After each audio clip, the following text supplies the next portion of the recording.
Good day and welcome. I'll be answering WAEC 2020 Mathematics Past Question 20. Find the equation of the line parallel to line 2y is equals to 3 into x minus 2 and passes through the point of coordinates 2, 3. Now the first line is 2y is equals to 3 into x minus 2. That is 2y is equals to 3x minus 6. So we can simply say that y is equals to 3x over 2 minus, so 6 over 2 will give us minus 3. Now from the equation of line, we know that y is equals to mx plus c. M here represents the slope, so therefore from this equation of this line, the m, which is the slope, is equals to, or the gradient is equals to 3 over 2. 3 over 2. Now we can now say that let the gradient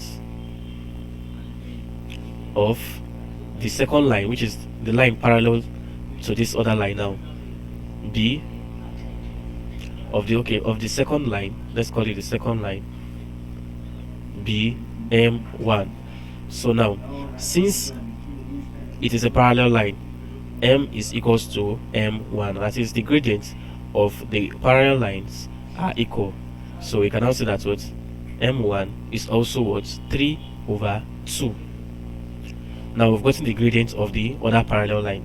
So to get the equation of this parallel line, since it passes through points 2 and 3, so we can say this is x, and then we can say this is what y. So now we can now say that let's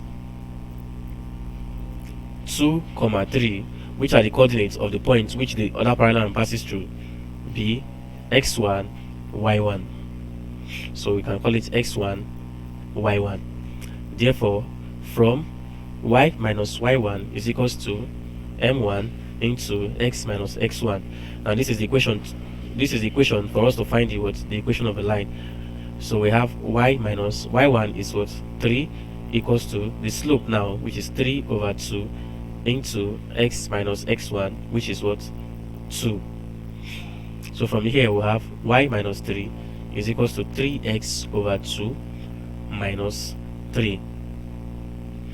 So let's take this 3 to this other side. We'll be having y is equals to 3x over 2 minus 3 plus 3. Therefore y is equals to 3x all over 2. And that is the answer to this question, and that is option C. Thank you, and ensure to subscribe to the channel for more videos and past questions.